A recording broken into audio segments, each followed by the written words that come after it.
Well, hello, and welcome to another episode of Literary as FECK with your hosts, me, Nick, and himself. Legs O'Hagan. Yes, indeed. You may remember if you're if you're are there viewers out there? Does anyone watch this? I surely hope not. Anyway, I vaguely remember that we talked about a book by Flann O'Brien. Yeah, you remember it because you were in it, not because you saw Yes, it. that's Yeah, what. Oh, yeah, yeah. Oh, um, what happened my there? my Nice light catch, just by the way. jumped. Sorry. That's a nice catch. Well, yeah, lightning reflexes. Um, yeah. So anyway, yes, we talked about at Swim Two Birds. Did you have a chance to watch the German film of said book? Austrian film. Austrian film. I Yeah. did, and was quite pleasantly surprised by it as well. So was I. In fact, I came to the conclusion that maybe Brendan Gleeson doesn't need to make his version because I think the Yeah, only thing that it's missing is the actual cadence of spoken like Gaelic English. right. No, The only thing it's missing. it was a fascinating watch actually because because the book, as well as other things, is so super Irish, right? You're Yes.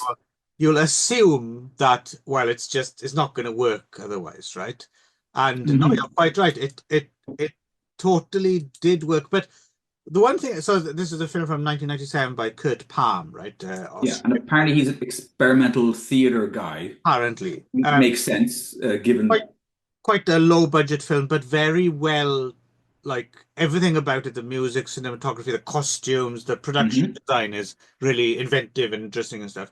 But the only thing I was wondering, and I really enjoy, like I found it, and there's even some variations from the book, right? I think, which were Mhm. Yes, like, maybe, but it all in a way, in a way, it made the book make more sense to me. yes, but the filthy king in a bird's nest up a tree, like Yeah, reminded me a little bit of that Buñuel film, Simon of the Desert. there was that, and I couldn't help but not see Monty Python Yeah, in yeah, a some of little that bit, stuff as yeah. well. But what surprised, yeah, so number one, what surprised me was that it totally survived the transition and it didn't bother me at all that it was all in German. German, But yeah, also, I was curious as to, because I'd read the book first and then kind of got an idea, and then it was like I was appreciating it in and of itself, but also I was appreciating like how well they pulled it off, like against, yeah. It should be an unadaptable right, novel, right. really. But then at the same time, I was trying to put myself in the head of someone Yeah, watching it who just hasn't read watched the this book. film. Yeah, I was like, Yes, would it even like, and like it's so like it's so divorced from any kind of traditional film narrative, right? yes. Um, I mean, if you'd have just caught it on like turned up late night BBC Two or something, and you, mhm. what the fuck is this? Like, what? Yes. So I don't know. It's difficult to judge, but as someone who had read the book, yeah, I really enjoyed it, and it seems like you did as well, right? Me too. Like, I was massively enjoyed it, actually. I was surprised by how good it is and how The if guy anything who plays the demon with the oh fingernail, he's he's terrifying. yeah, he Uh, reminds me of someone, and I couldn't. There's someone he specifically reminds me of, but I couldn't fucking. I, no, me too. Me too. And I kept trying to pin it down. I was like, one moment I was like, is it James Woods? But it's like maybe a tiny bit of that. But there's several different there's actors that someone seem to, specific, and I could never land it. It's like it's a little bit of and it's the Christopher only movie he's ever Plummer been and in. This guy. John Carradine, and yeah, Yes. Yeah. So I looked him up because I was like, I must just know him from somewhere. And I yeah, looked him well, up. potentially, No, this yeah, is the only screen credit that actor yeah. has. And he's A lot of them didn't have, seem to have. I don't know if that's a sign of not a very busy Austrian film industry or just these people I are. wonder if they were his stock experimental theater I people, guess so. Yeah. is my guess. And he just cast from the repertory of actors that he was working with. Um, and the guy who actually plays the writer, right? Yeah. Like He's he great. he was really good and also quite what's his name? The one from Dirty Harry and Hellraiser. Oh, Andy the Scorpio, Andrew yeah, Robinson. yeah, Andrew. Yeah, he had a little bit of kind of like a Right. red Andy Robinson about him. No, he's Um, great. He looks great as well. He's got a really interesting look about him. Um, they all, have, have you ever have seen such an seen. incredible bunch of faces Yeah, outside of yeah. uh like really amazingly ugly people people to the film with, which is perfect, Well, right? I was fascinated as well, just in terms of like how, like in Austria, is this actually a fairly well-known film, or has no one ever heard of it, even in Austria? Or when it came out in Austria, people didn't know the book and they were like, "What the fuck is this?" Or is the book oddly popular in Austria? So many questions.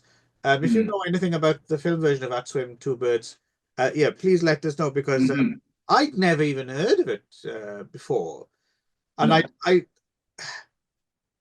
was in '97. I was fairly on the ball with. I don't remember it being, like a cause celebre of the Mhm. art house scene, or I Yeah, don't no, remember no. people talking about it, or um yeah, but no, it's really, really well done digging up this little gem. I was Yeah, yeah. fascinated by it.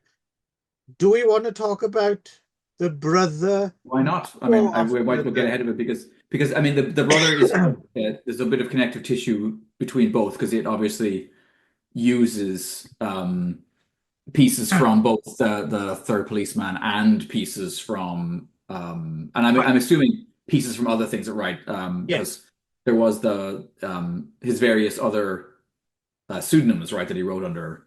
Yes. So this is the brother. This is like a TV featurette, 53 minutes from 1992, right? Yeah. It's Oh, basically, erroneously sometimes credited as being from 1975 for some reason, I but I think think the original stage version of it's it from maybe dates the 74. Yeah. 70s. Yes. Yeah. Yeah. So this Um, is one Eamon Morrissey, right? mhm. Who is in a Father Ted, it turns out, Since playing a priest. E3. Yeah. Yeah. He's the one who a classic episode, the one where the bomb goes on the milk clot, and if it goes over 4 miles an hour, uh, Yes. Dougal will blow up. But he's the priest, if you remember the episode. He's the one who insists on saying mass. Like that's his only solution. Like how will we get the bomb off then? He's just like, I think we should say a nice mass. And he's also in the other thing I knew him from. Uh, Actually, before I mention this, was he a name like? Is he a well-known? Did you know the name Eamon Morrissey?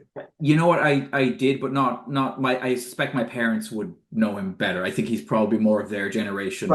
right. Yeah. Because the other big film he's in, or kind of big film is, do you remember that Irish film, Eat the Peach? The one about then building the wall of death Yes, somewhere in the middle of yes. the Irish countryside. Yes, yes.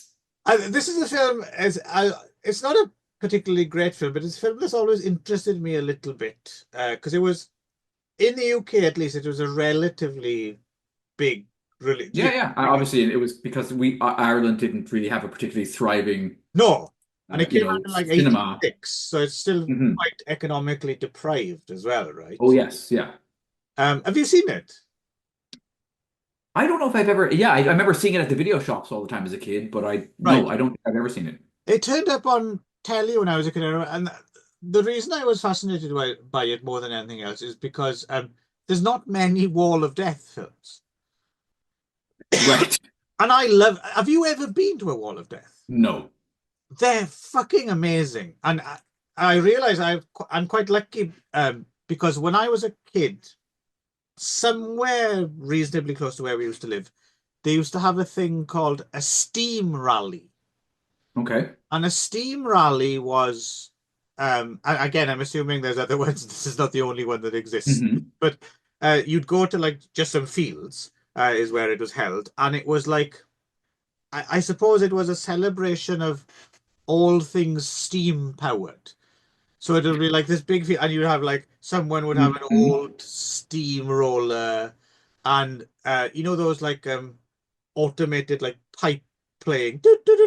Yeah, yeah, yeah. There'd be those, and you could buy the CD, and then maybe if I think But this this is might. pre-steampunk, though, which is, I'm assuming. Well, that's when I was a kid, so this would have been like in the 80s or Yeah, so this is maybe, really yeah. before. I mean, these guys were at the forefront, the I avant-garde of guess. steampunk. And they'd have, there'd be other crossovers. So I think maybe at these shows, Would like people have waxed mustaches and shit, or I don't no? remember that. I just remember Okay. always these shows. I was always terrified of the bins because there'd be wasps around them. Ah, yes. I didn't like going to throw anything away.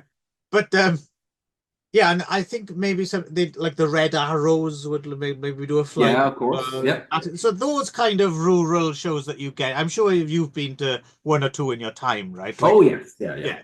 So anyway, we went to this thing a couple of times, and both times there was a wall of death, and I remember my father being massively excited. I guess he must have been to one because at a certain point, I suppose they were probably more um prevalent, right? They would have been a thing you'd go to, right? One in every town. But even then in the 80s they were quite rare, I think, because my father I was like, would. "Look, we got to go see the Wall of Death." And I was like, "Oh, okay." Yes. And no, they're awesome. So in case people don't know, it's basically it's like Like it looks like a coliseum or an amphitheater, right? yeah, well, Built out of board and stuff, it's right? like a velodrome, right? But Yeah. it's not like slant. It's just straight up.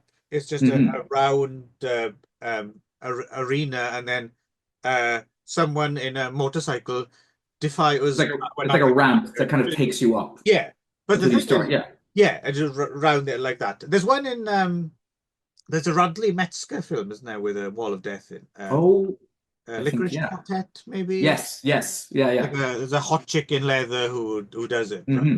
Um, but and the audience is like up top, above the rim, Hmm. basically looking down, and I mean it's cool as fuck anyway, right? Someone Oh. riding around on a motorcycle. But the thing is, they're made from wood, right? And Hmm. they shake like fuck. So you're there, Right. and and they're really loud inside. It's really loud because there's a roof as well. So there's just the loud thing, and the wheel comes right up like to your face, right to the rim. Jesus. They come right up to the rim, and there's just smell of diesel and Yeah. and the whole thing's like and dust coming down. It's fucking terrifying, but it's really exciting. It's really exhilarating. But then, I I remember mean, my mother wouldn't go in. It was me and my dad. right. Um, But so, it reminds me a little bit of that, like the ride, the Gravitron, right, where you get right. in and you're strapped up against the wall and it spins, Yes. and then sometimes they Similar, yeah. actually will go like that kind of. But yeah, but that's less terrifying in a way because you kind of know, unless the carnies are particularly, useless, that you're probably not going to die. But I wouldn't be convinced that somebody wouldn't accidentally come up over the lip, something like that, in a wall of death, and I'd Right. catch a motorbike to the head. Yeah, I don't know if it's ever happened, if there's some fatalities, but Decapitated at a wall of death. because I was lucky enough to see a Wall of Death when I was a kid, I am slightly fascinated by them, and just it's because you've never seen them, right? Actually, I remember they did have. I know I didn't go in, but they did have one in Aomori about 10 years ago. They had Wow. one in the festival there. Um, but yeah, so yeah, Eat the Peach is Yeah, a he's in and that yeah, too. but it's a very gentle kind of film. I remember, Hmm. like it's nothing. It's okay. I don't know. The only thing I remember making me laugh was when there's a scene early on where they have to b build like a centrifuge to um like try and figure out the timing and stuff, and Right. they just do it with an upturned cement mixer, which I thought was quite funny. Well, yeah, I mean, Yeah, but it's very even rural Ireland. Eamon Morrissey is one of the stars of Okay. yeah. Um, and He's not the one who rides the motorcycle though. he is he is very good, I have to say. I mean, because this it entirely depends on him. There's one other actor in it, Carl O'Neill, who plays the hand, who I Yeah. assume is whoever's handing the drinks Yes. through that little Yes. window. And as I Um, told you, he's still around. The hand is still around because he's in the new Kneecap oh yes, film. then yes, which I would like to see actually, because Yes, it's I've heard it's rather good. yeah, and it's Yeah. all, I mean, it's largely in Gaelic, so that's kind of Yeah. Well, that's their weird. thing. They rap in Gaelic, Awesome. right? Yes, yeah, watched a couple of their video or their YouTube videos, and they are pretty fun.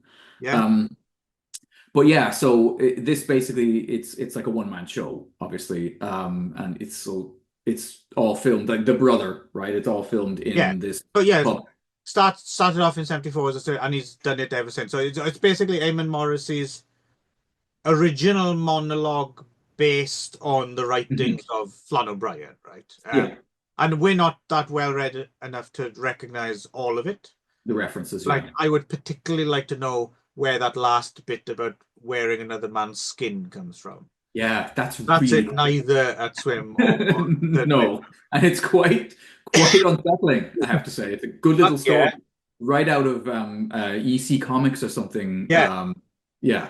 Well, I have to say the whole thing is definitely an exercise in it kind of uh incrementally kind of cumulatively create, because at the beginning I wasn't quite sure how I'd be getting on with Hmm. this, but it really sucks you in. And to be fair, it's not just, I mean, Eamon Morris's Promise is really good as well, but I have to Hmm. say the way it's staged, it's directed by Declan Lowney, right, who was famous for doing lots of Father Ted, right?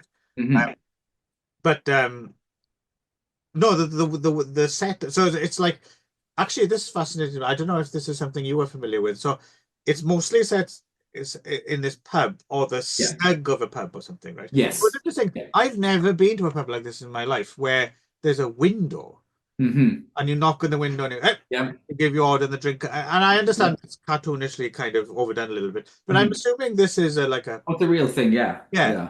Have you been to a pub like that I before? yes, yeah, as a kid, a couple of I've times. I never mean, seen that before in my life. It's for me, a pub is always it's like an open bar, right? yeah, yeah. I mean, most of the pubs in Ireland I went to as a kid were the more common kind, where somebody behind pulling pints, you know. But Right. yes, I do remember occasionally being in a place that was more like that, where there was a little kind of So like, it yeah, seems like I don't know. My image of it is like a yeah. This is not for you fucking lightweights. You stay over there at the bar. yeah, This is yeah, for us. We don't want any. with your Yeah. friends and your No, you socializing. bollocks. You sit by yourself and there's a little drink, and he comes out and it's Father Jack's bar, right?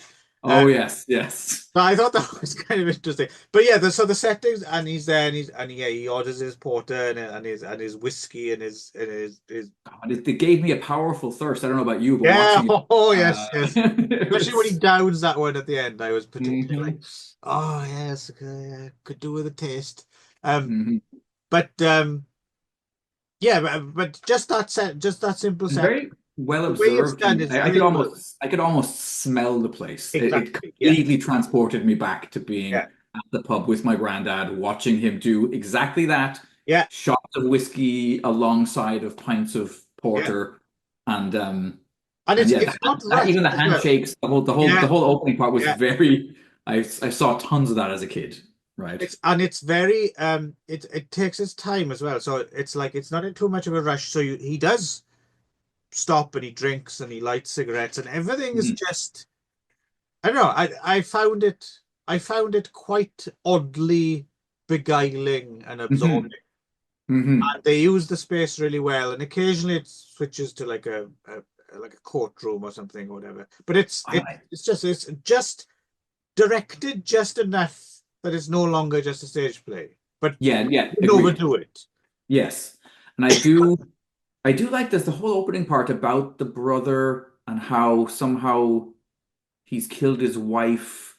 But basically it's in part a crib from At Swim Two Birds because we have the idea that there is an author somehow and that these Yes, are characters yes, and that this but that whole thing about him living with this mad fucking brother who comes home and smashes up the place and stuff, that none of that is in At Swim Two no, Birds, right? So I'm wondering if that is drawn from another. yeah. Oh, I don't know how much of it is. I don't know how much Eamon Morrissey added stuff, his own stuff. I don't Is know.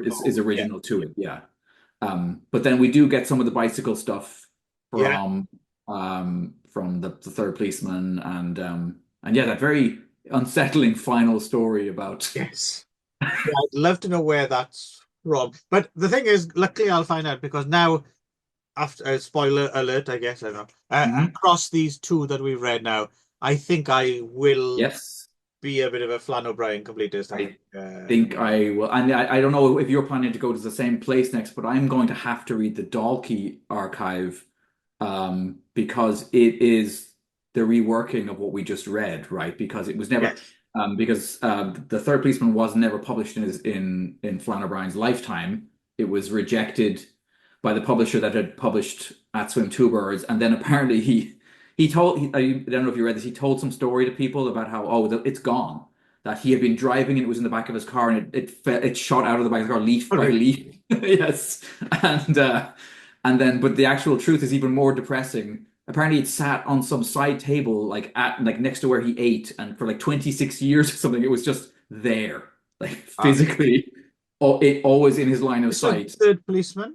This is the third policeman, Right. yes. Wow. Okay. So it wasn't published until after his death, but at some Yeah. point, So he wrote it in like the early 40s or something, and then yes, yeah. Um, that's the thing, then because I think it's published and it shines a different light on it, right? Because on the one hand, it's still a fascinating piece of work, but that at Mhm. that point, that kind of experimental metafiction is a little less singular, right? Mhm. If that's you can say that. Yes, yeah. But if you're writing it in the 40s, then you're kind Yeah, of somewhat ahead of the game, right? and he wrote it pretty much right after At Swim Two Birds, which is Uh, um, yeah, yeah. He kind of wrote them back to back, and then but yeah, he got apparently really took the wind out of his sails when it was rejected, and then he yeah, but apparently he comes back to it. So apparently Selby, the yeah. yeah, Okay, so is a Shelby. major figure, Yeah. in the doc, and it's more about him. Like I think he's actually a character in Hey, interesting. in the Dalkey archive. So I'm quite interested in. Yeah, no, I am also very interested. I don't know if it has been, I assume it must be at this point, is his non-fiction and journalism. Yes, I think there are collections That of must be his interesting because I don't know stuff. what he was reviewing. Like, was he was he a film critic maybe at some point? Did he maybe go and I'd love to hear what Yes. he had to say about films of the day, right? Mhm. Yeah. Um, so yes. So yeah. So not published until after his death, and I would say of the two of them, and I really liked At Swim Two Words, but I might like the third policeman even more. Yeah, agreed. It's slightly closer. It's slightly closer to a traditional narrative. So Yeah, it's a bit easier to follow. It's you yes, don't lose less easy. You don't sense lose of the space thread and so place. quickly. Yeah. Yes, yeah. Um, and I There love the wasn't so fact, much glazing over as in parts of At Swim with Two Birds, right? yes, and I love the fact that it begins in this kind of like really quite an effective little creepy like setup where Yes. our main character who is realize he is nameless the entire. I mean, it's kind of a plot point at certain points, but he Right. actually isn't ever named. No. Um, so the main character is this kind of like autodidact, obsessive. He's written this like what huge tome, right, which is Right. the definitive work on De Selby. Yeah, it's This almost like a codex or something, isn't it? Like, yeah, and he's yeah. pulled together all of the other people who've written about him into this Right. thing, and then he wants to have it self-published because obviously no one's gonna pay to have it published, and so he ends up involved in a murder in order to raise the money or the funds to do But it's to interesting publish as the book. well. Also, all I mean, it's they don't really dwell or kind of push it too much, but it seems almost a homosexual Well, relationship. the one with it's really that yeah, it's quite strange that whole like so yeah he basically he's been orphaned. This character's been orphaned at some point and has gone away and come back, and the family farm and family pub has been managed by this other guy Divney, right? Right. Who's obviously kind of skimming to a certain Well, degree yeah, and he's isn't just it's taking kind of advantage. moved himself in, doesn't he? Like, Yeah. But the whole thing about so yeah, because at some point you really just assume that they are lovers because he mentions that they've been sleeping together, right? But then you realize as that there's a reason why. It's because they've been involved in this murder and Divney has hidden the money. And so he feels like or the narrative is like he can't let Divney out of his sight even for a moment because he's just going to make off with but the cat. but even before that, they're sleeping together in the same bed. They mention. But I thought that was because I No, thought it no, was it's before because that. It's before that he starts doing it like for warmth or something. Um, right. Yes, there's a quite a nice quote about that where he mentions they both found it a little queer, which is yeah, funny. they also say they also it goes into this, and then it mentions something like the we both hated it or something like that. Yes. Like yeah, it's very it's interesting. It's just it's just an interesting little aside, really. But it's I mean it potentially changes the entire tone of it as well, right? So it's an interesting. I think I could bring it up. I highlighted the book actually quite a bit. And so yeah, here's the quote you're talking about. I said I was in the same condition myself, and the two of us went for a walk together into the coldest and wettest night I ever experienced. When we returned drenched, I said it was foolish for us to sleep in different beds in such bitter weather, and got into his bed beside him. He did not say much then or at any other time. I slept with him always after that. We were friendly and smiled at each other, but the situation was a queer one, and neither of us liked it. Right. Yeah, great.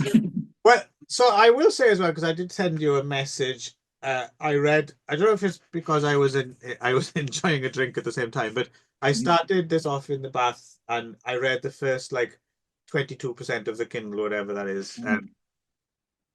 And I thought it was fucking just not only amazing, there was a part of it where I felt, my God, someone's actually opened the top of my head and looked in, Hmm. and like, Yes. and then after that, it was still great, Hmm. but I think the more, and again, uh, I mean, it's only overtly comic if you're slightly bent anyway, Yes. but the more overtly comic relatives that it gets, I think I like it, and I still love it. Don't get me wrong, but I like it less when it's seems to me trying to be funnier. Right. Like Hmm. when it's not trying to be funny at all, and it still is. Hmm. That's so the first part of the book was just because yeah, there's that bit. Spoilers, but although you can't really spoil a book like this, No. but basically when they've committed a murder and then he has to go to the house to find the where the money is hidden, and he comes across the man that they've. Oh no, it's not him. Yes. It's is it? No, No, it's you're someone right. else, No, it isn't is. it? Yeah. No, it is Matt. Okay. So basically, there's this old man who apparently has this money, and they Right. conspire to murder him with a bicycle pump. And Yes. then there's quite a creepy little quote there as well. As he collapsed full length in the mud, he did not cry out. Instead, I heard him say something softly in a conversational tone, something like, "I do not care for celery," Yes. or "I left my glasses in the scullery." Then he lay very still. That's brilliant. That's like that's very fun. No one else would write that, right? That's No. no. But Um, yeah, but that but whole yes, so section then where yeah, he he goes meets the back to the dead man, house and he that meets the is devil. fucking Who's drinking amazing. tea. He was drinking. So that, for me, immediately I was like, "Oh, this, of course, the first zombie I've ever Right. seen in a book that's drinking tea, of course, is written by an Irish author." Yeah. I'm so inspired by that that actually that's my project for the weekend is I'm going to attempt to draw Oh man. Mathers, Oh, I'm looking old forward to that. Mathers having a cup of tea. I'm Like, wondering if it's anything like I imagine, because also it's not just that he's having a cup. It seems like he's almost like just swilling tea into like a into a void, right? Like it'll never yes. be quenched, right? And he's just I don't know. That But was that, so evocative. That and section is just incredible. Also, yes. though, the story, like the story he tells about um back in the day when people used to be able to see the color of This is wind, the wind. and they Yes. would go out and just watch the wind before this modern nonsense of newspapers and stuff. That Yes. was Yeah. like, wow, Yeah. that Yeah. was Yeah. fucking amazing. There, yeah, here it is. There are four winds and eight sub-winds, each with its own color. The wind from the east is a deep purple, from the south a fine shining silver. The north wind is a hard black, and the west is amber. People in the old days had the power of perceiving these colors and could spend a day sitting quietly on a hillside, watching the beauty of the winds, their fall and rise and changing hues, the magic of neighboring winds when they are interweaved like ribbons at a wedding. It was a better occupation than gazing at newspapers. Um, That's amazing. That's like Borges kind of well, stuff, yes, right? And I yes. was when I read that, I was just like, wow. And also incredibly envious. I wish I could read the colors of the wind and spend the day I, outside. there's Sounds amazing. several ideas that come up in this that are enchanting and almost convincing. Yeah, A lot of yeah. De Selby's ideas, you're kind of like, oh, could that? No, obviously that's madness. I But tell you, it, there's something in them, some grain. it is, and it speaks to what we were talking when we were talking about that swim two birds. The other thing that we really loved was the this whole sections of dialogue where people have like these competing kind of theories. A noni's better than a bad knee and stuff like that. And Yes, because that's the thing with that stuff is it's the conviction, right? That's the thing. yes, yeah, yeah. And yeah, Sulfur's the I'm thing for convinced. blackheads. I'm convinced there's people who can see the colors of winds now. I've decided, like to Yes, my that this must be. grave, I'm going to say that. It doesn't matter if I've convinced myself because I want Mm, it to be true. I really want that to, and once upon a time, people, famously navigators could see the North Star and stuff, and they right, can't, people can't anymore, stuff like that, right. right? What Um, I mean is with the naked eye, that yes, could be to yes. do with It's too pollution much light pollution and rather than, stuff. yeah, but still, it's, I no, I believe it. I've decided it's true, and that's it. No one's changing my mind about that. But Another yeah, line I quite uh, like from near the beginning is just, it's a great mistake and a thing better done without, like bed jars and foreign bacon. Which, if you have ever eaten Irish rashers, I mean, I'm not very nationalistic about very many things, but that is one thing that I oh would yeah, defend to the okay, grave, that there okay. is no better rasher in the world than There's an no Irish. better rasher. No knee is better than a bad knee, and Exactly. people used to spend time watching. Watching the wind. I can see that. That's absolutely. Um, That also reminded me a little bit of the book we read. About the guy going out to sea in the coffin, basically. Yeah, Yes. that kind of mythology as Yes. well. But so the other bit I wanted to flag up as well, just in terms of just how personal and how much flagged up to me, and it all runs together. So that's why I slightly front load. And again, I enjoyed the rest of the book immensely. It's a classic, but just that first bit was there's that the very beginning of the two guys, which reminded me of I've mentioned to you before, I think, on here the book by Bruce Chatwin, On the Black Hill, about the two Welsh farmers, the brothers. Yes. Yeah, which is a fantastic read. So it reminded me of that, and it goes into this awesome thing where the dead man turns up, and then he's talking about the winds, and I'm like, couldn't this book get any better? And then Right. the first immediate thing that happens is when he's on the road, Yes. walking to the Yes. countryside before he comes to the policeman, and there's a quality to that where he's just talking about walking down the road and just admiring things, and Mhm. it's, I don't know if you've ever had this feeling, and if you have, I both um you're lucky, but also I Mhm. pity you, because Mhm. this is unfortunately the bane of my existence. I don't know how I don't know if I've ever mentioned this to you before or to anyone really, but it's something, and I wonder how common this is. How often are you Mhm. entirely overwhelmed by life?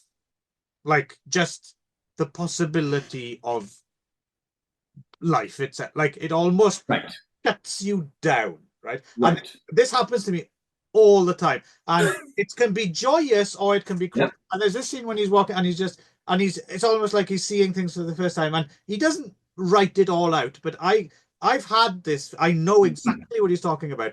And that's what I said, where he's looking into my fucking skull. And I know Right. exactly what he's going through his head is things like, oh, pond. Oh, what's in that pond? Oh, there's all these things. Oh man, I could spend the rest of my life just Yeah. studying this. Oh, this, what kind of tree? I don't know anything about trees. Look, that's a different tree. What the fuck? All this, like, Yeah.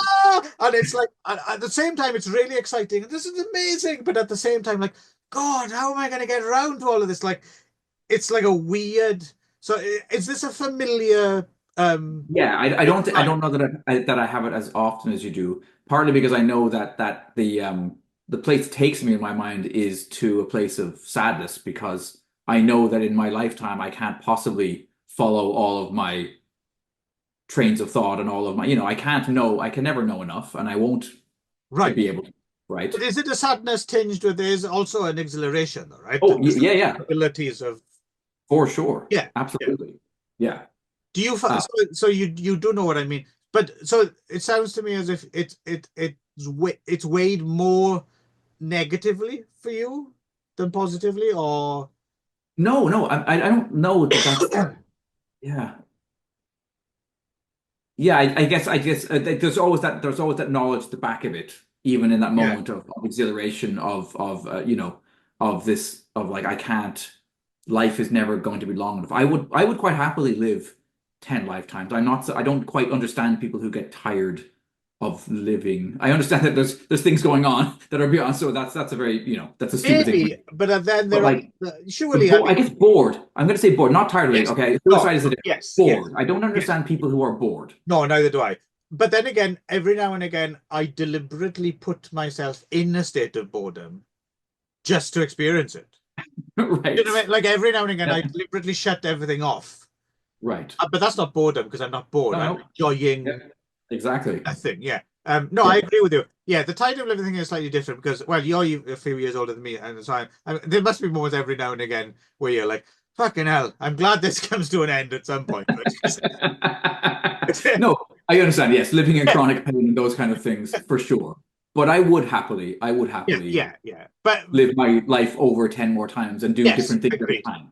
But Yeah. again, I think the problem there or the potential there is it's the onus is on you, right? So or and I said so in that case, that kind of the potential.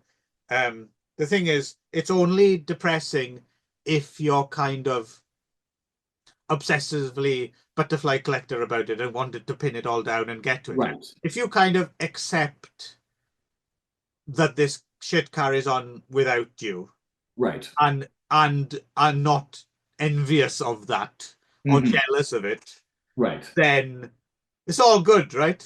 Right. But But I mean, getting this to that stage is one of the tougher stages of wisdom, I think, isn't it? Is to divorce yourself of it and like because yeah, Yeah, it's funny. Somebody once said to me, so when I was in Japan, they were saying that they felt like in a way, um, you have to just accept that you're in the stream and that you can kind of make minor, like the things you do make minor ripples or they may change a current slightly, but that, you're not ever going to really affect the course of the river, right? But you no, play your part for that certain amount of time, and then right, that's what you get. right, Um, but right, this book talks a lot about the infinite, right? So at one point, so I mean, I guess what the major spoiler is, it seems fairly clear that by the end of the book that our lead character has died around the time that he goes to the old man's house to dig up the box. Right? The box is actually rigged. It's a bomb. It blows him up, and then he spends the rest of the book in some sort of weird limbo hellscape thing full of right. like some enjoyably obtuse policemen and just general weirdness. Um, And just in case you don't get it, the book does include an afterword by Flann O'Brien yeah, himself, where he just tells going you. like, "Hello, dear publisher, I've read this book. It's about a dead man." And it's okay. It's like it's very front and center. Yes. Um, but then so there's these various kind of meditations on the infinite, right? So like at one point there's like one of the policemen is making this like Matrushka doll box thing where he's made this perfect box and the only thing that could possibly go in it is a box that's almost exactly the same size but just slightly smaller, and then he continually makes ones that are small so eventually they're subatomic and can't even be seen. Um, Right. you know, and yeah, the narrator is increasingly freaked out by like what this guy's doing. Or later on, so at one point, his soul is sentient, and he gives him the name Joe, and he has these conversations with his own soul as the story goes on. And at one point, he has this idea that maybe his soul, like that there's kind of a recursiveness that like that maybe he's the voice inside somebody else, and that it goes on forever in both directions. Um, and that was just like, what the fuck is this about? So should we dig into a couple of I did quite enjoy all of De Selby's Hmm. theories as I read through the book. A few of them that really stuck with me were the idea that night is some sort of accretion of like volcanic gases and industrial pollution that like it's literally dirt, like it's dirt that comes on and that sleep is just a hysterical fainting you get when you're overcome by the Right. amount of this filth in the air, and that the only way to deal with this is he has some thing where he's using enormous amounts of like local water or whatever, like from like the local town authority has to like take him to court because he's used huge amounts of water, and it turns out that he's possibly trying to clean the air to try to clean night. So he's been Right. boiling it and releasing it out of his house or whatever into the sky. Um, that was fantastic. The part where he has this theory that your reflection is like infinitesimally a tiny amount younger than you because of the way the speed of light works. And so by Yeah. setting up a series of infinite mirrors and a telescope, he was able to see himself at age 11. Um, that was pretty good. Yeah, there's a few bits as well I recognize that are kind of cribbed from I can't remember who it is. Is it it's not Heraclitus, it's one of the pre-Socratics. I can't remember uh embarrassingly I've forgotten, but it's whoever's the guy who tried to prove that nothing was ever in motion. Okay. Which Yes. Yeah. then Yeah. expanded on when you could photograph things, right? Because the Right. idea it was always you're Yes. always half. There's always a half Yes. step, so Yes. Yes. Yes. therefore Yeah. So he motion has this doesn't idea. exist. Yeah, He has this idea that you can travel to other places without actually traveling there somehow, that you can just um well, it's fascinating though because there is a kind of interesting. I was only semi-joking recently, just now when I was saying I've decided I do believe in the color of Wednesday because there is mhm. something to be said about like there is something to be said about if you go back and you study like early philosophies and like pre-Socratics and stuff like that, there's all these like fascinating ideas that have since been discarded Mhm. because we've actually discovered proper scientific Yes. realities. Yes. Yeah. But some of the stuff that they were thinking about before they discovered stuff, they're fascinating thought experiments that actually have led to some really interesting discoveries. In the same way as, like, the example I always use, I can't remember who came up with this. This is a really good example. Is explaining why you should have funding just for like pure just science and discovery. It doesn't have to have a utility. And the classic Right. example of this is like the microwave oven, right? Like the thing is, if you could have piled as much money as you like into people building stoves, like bigger and Right. badder stoves, Hmm. but the only reason we have a microwave oven is because of radio telescopes. It's a totally different Right. discipline. Branch of You science. wouldn't Yes. discover Yeah. a microwave oven by just building bigger ovens and more coal and wood. And um, so sometimes there are these kind of discarded things but they can generate. And so I think there is something to these kind of flights of fancy sometimes that can lead to genuine. I don't know. There's kind of sometimes there's a difference between wisdom and truth, right? Like Hmm. something can Yes. not technically be true, but have at its core something so fundamentally um, approachable Hmm. and relatable that Right. it's kind of true. Do you know what I mean? Or Right. at least There's it there's a points, romantic truth yeah, in or there. it points enough in the direction of a truth that you Mhm. might as well adopt it because it won't steer you wrong. Right. Right. The idea behind it is maybe wrong. There are no Hmm. colors in the wind, but if you keep leading your life, it might lead you in the right direction by accident or something like that. You know? Right. I don't know why but this is again, we're not just talking bollocks. This is what Flann O'Brien does, I think. Oh yes. I'm now starting to think, because obviously I've read a lot of other people who I now realize must have been hugely influenced by Flann O'Brien. I Yes. never knew Yeah. that before. Hmm.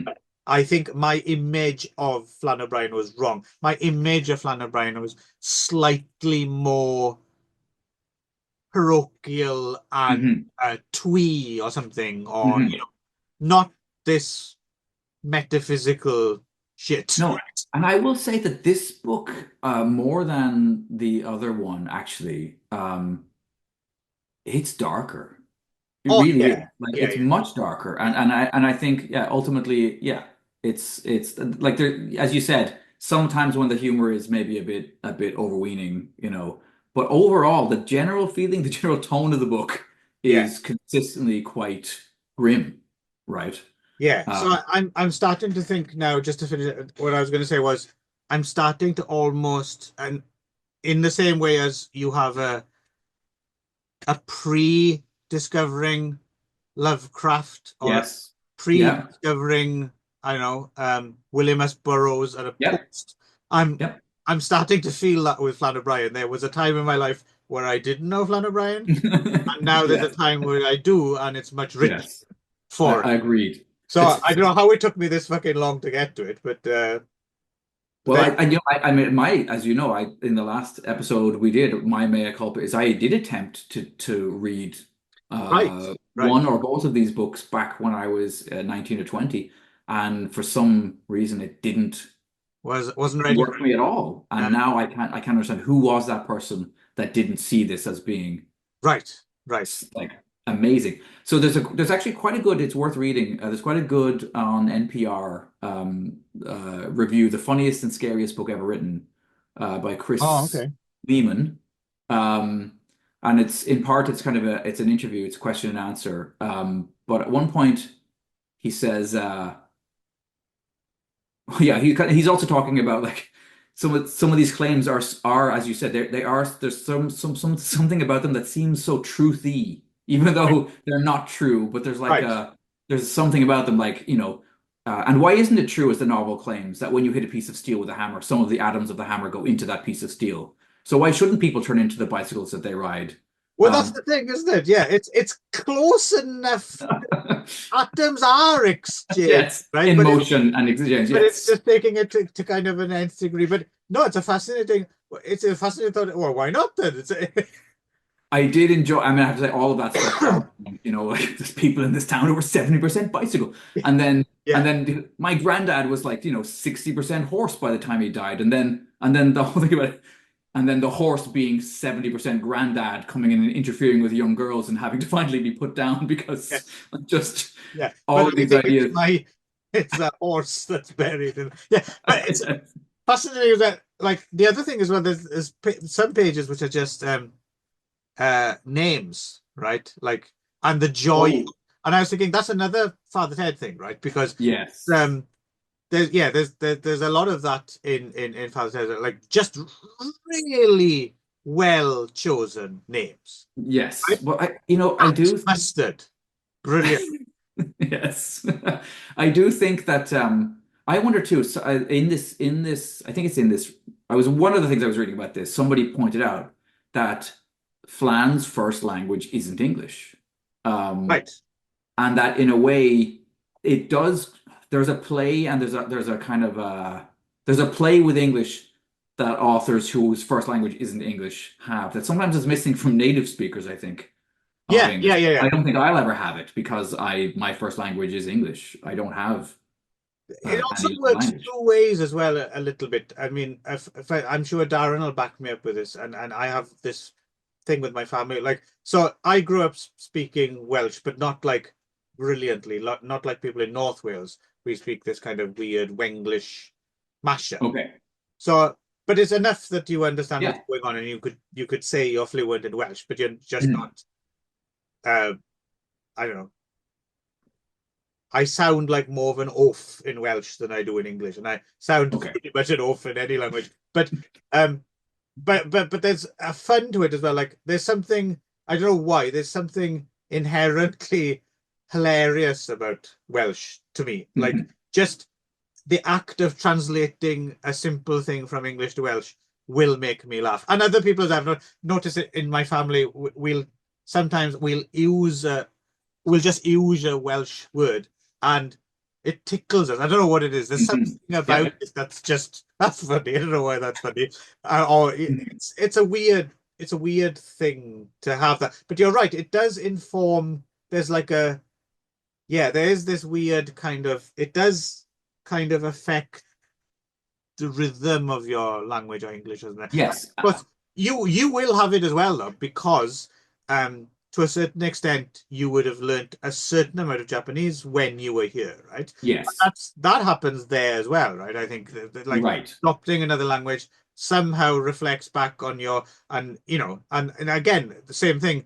Like I'm sure you have it. There's certain things if you translate them, they're funny, right? Yes. Just because Yes. you're in on the joke. Do anything Exactly. else, same thing. That's not funny. But if you Mhm. have enough of a familiarity with the language, then it's funny, right? For some. Yes. Yeah.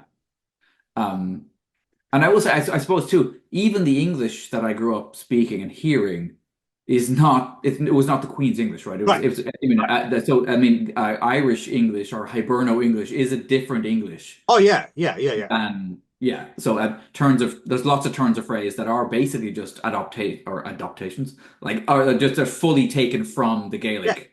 yeah, And yeah. then, sentence structures that don't make sense in proper English, but that are part of Irish English. But they were saying, in this interview, he says, I think the narrator is in love with the wisdom of De Selby in the same way the man on the American street might have a love of the wisdom of, say, L. Ron Hubbard. Um, and which I think is true. He was basically saying that, like, we actually live in a world now with the internet and with flat. I mean, at one point, in fact, there is even a flat earthy kind of. De Selby has this concept that the Earth is a sausage. Sausage, yeah. Yes, and there's something about the way that you don't have to travel. I don't know. It was just I couldn't even get my head around the concept of. But yes, um, yeah, all this stuff. Like we now live in a post-truth world where this shit is just put up on the internet, and there's a certain chunk of our world population who just goes, "Oh yeah, I'd like that sounds good. I'd like to believe that," and just goes ahead and Right. does. Right. But I think the thing is, I think the thing is, there's a playful side to that which is enriching, and then there's a Mhm. very dark, fucked Dangerous up side, side. yes. Yeah. Uh, Uh, hmm. but I'm going to see if there was one other thing that I was going to scroll through my various notes. You feel free to fill the dead space there. Well, yeah. No, no, let's have a bit of dead space. Have a rest. A Hmm. chance for people to, uh, yeah, Oh, let the here's one I quite like. We have a machine down there, the sergeant continued, that splits up any smell into its sub and inter smells, the way you can split up a beam of light with a glass instrument. It's very interesting and edifying. You wouldn't believe the dirty smells that are inside the perfume of a lovely lily of the mountain. Um, and then, hang on. Yes. And then he talks about the fact that, like, because they bring up this concept of the bicycle and the interchange of atoms and people in the town are a certain amount. And then he talks about, well, what happens then when, like, a husband and wife share a bicycle, and that the bicycle is somehow basically it's intimated the bicycle is somehow transsexual. Long before that was even yeah, a thing. And then every now and again he just has a turn of phrase that's so powerfully beautiful that I just Yes. was, Yeah, what yeah, the yeah. like this one really stuck with me because this I have a very clear image in my mind from sitting the view from my bedroom window growing up in Wicklow was I realized I was incredibly privileged to have this view because we lived in Wicklow Heights, so we lived kind of like the town is very steep. It kind of goes right down to the sea.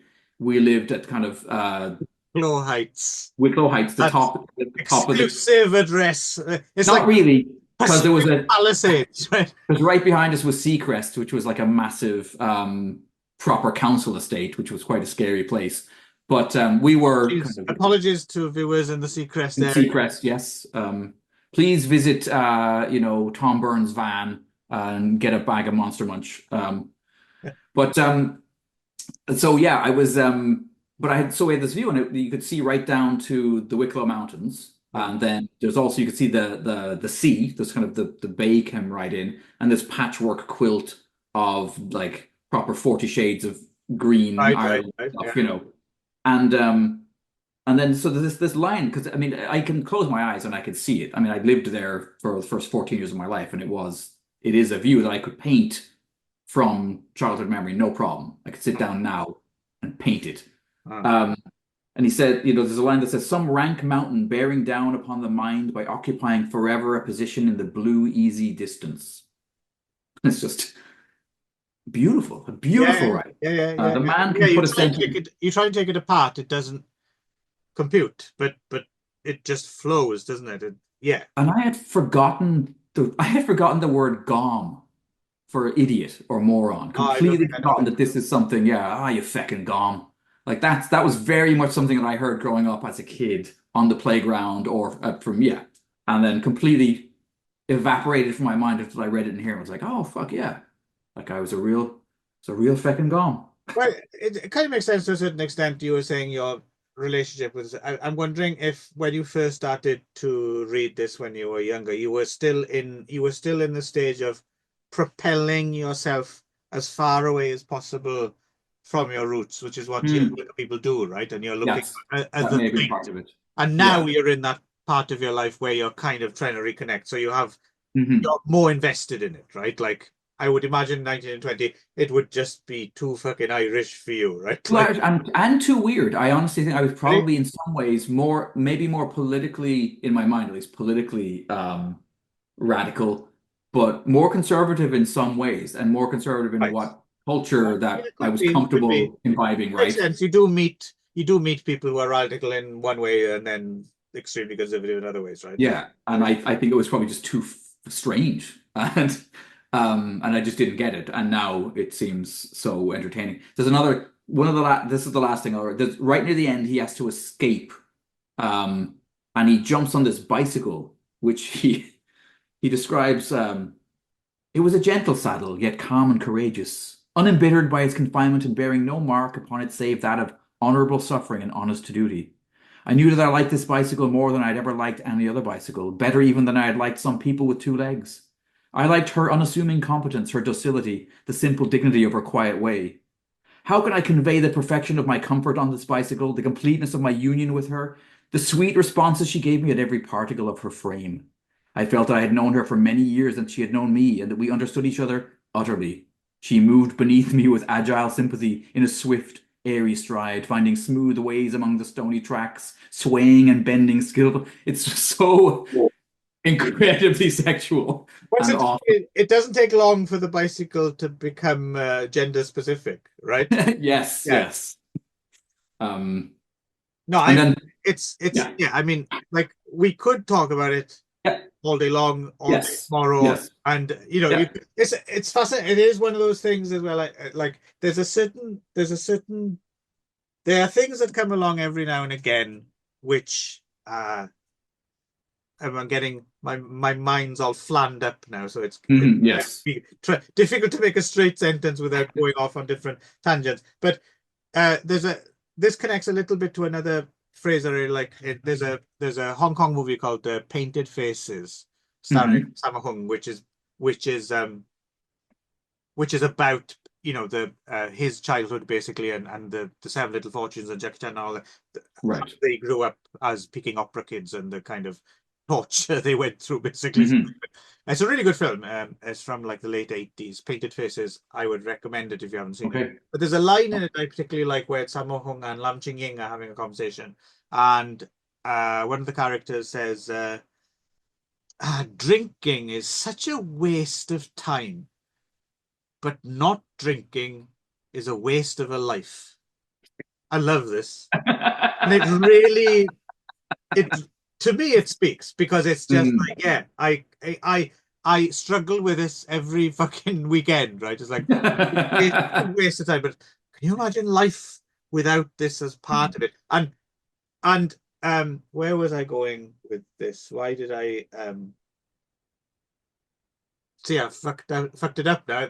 I got there, and then it was something connected to. Oh yeah, that's it. Yeah. So, and as that, there's something about that. It makes me think of, and I have an ongoing. I have a friend here now who I meet up with for drinks every now and again, and I really enjoy talking to him. And we do talk about other things as well. But I notice we always circle back to some certain topics, which we've Mhm. discussed again and again and again. Yes. Yeah. But it's always a pleasure Hmm. to reiterate. Right. You know what I mean? And it just Yeah. reminds me of that going to the same pub every meet, the same, having the same conversation, Hmm. or leaning on the wall in front of your garden as the sun comes down and the Yeah. neighbors come past. Hmm. You basically circle round to that thing you have in common, but you enjoy Yes. talking again and again. And Hmm. there's something about that to it as well. So on the one hand, it is this kind of huge mind expanding, but at the same Hmm. time, it's also this very, I don't know, it's also extremely provincial in a way, Oh, yes. and how Yes. there's a world in a grain of sand, and you don't, Yes. yeah. So it's, yeah, and Flann, yeah, I'm just more and more fascinated by, in a Yeah. way, The kind of the pub philosophers yeah, is but it's, is a thing that's yeah, you know, it's but part of our the more and more, it's weird. It's a weird thing of I'm fascinated by him, but at the same time, it's a mixture of at the same one point putting him up on a pedestal, but at the same time tearing him down as well because you feel such empathy that Hmm. it's not so much, even though I think he is a genius in some ways to have been able to put it down on paper, Hmm. but because it feels so familiar to me, you take it for granted and you're like, Yes. oh, I've thought that. So it's a Yes. weird uh, Yes. putting up and tearing down at the same time, which is, Mhm. I think, rare. And like I said, it's endless doors into other rooms, and we'll be here all the labyrinth. Yes. We'll be here all Yes. fucking day. So we're gonna have to stop at some point. Yeah, I think we can probably cut it off here, but I would Yeah, say that fucking great, isn't it? we'll come back. I think we'll end up coming back to him. Maybe literary as FECK will ultimately we'll just as we the next over the next few years we'll just every now and Flan again is thick. come back to another yes, yeah. We'll we'll have a healthy helping of Flan whenever possible. Yeah, well, I think it's as we don't plan this, but obviously as we go along, and every now and again we do come across, and these people become patron saints of Hmm. literary aspect. I think Yeah. Flan's entered Yes. the hall now, isn't he? I think Absolutely. I'm sure Yes. he's overjoyed to uh to have a couple Wherever of little where Bellocks like us talking about it. wherever he is, Yes. yes. At the great pub in the sky. Um, Yeah, so there we go. I mean, do yourself a favor and I yeah, okay, actually I do have one other thing to say, which yep. is I suppose now that we have done the comparison, I think I think for me at least, I think Third Policeman might be the better gateway drug. Yes. Because it's a little easier to follow, Yeah, I it's a think. little bit closer to something as a conventional narrative, right? Whereas at Swim Two Birds, in fact, that's the thing now is I'm gonna have to go back and read at Swim Two Birds again Hmm. now that I've got the measure Yes. of what he is, right, and how he writes. And also, yeah, check out the Austrian Hmm. film. Uh, Surprisingly good. And oh the yeah, brother. actually, that I mean, I don't know how easy it is to find. I don't know if it's on YouTube or anything, but if you can find Eamon Morrissey's The Brother, that might even serve as a better gateway drug, even before Yes. reading Third Policeman. Yes. Watch that, then Yes. And I think you can. I think I found a copy of it up on Daily Motion as well. okay, yeah, Yeah. So yeah, I think he probably is findable streaming somewhere. So yeah, give it a but go no, for sure. yeah, but either way, enrich your life. Go for it, Hmm. or go for the flan. Uh, Hmm. you won't regret it. Nope, nope. Right, we'll be off then. Yeah, yeah. Let's get out of here. Uh,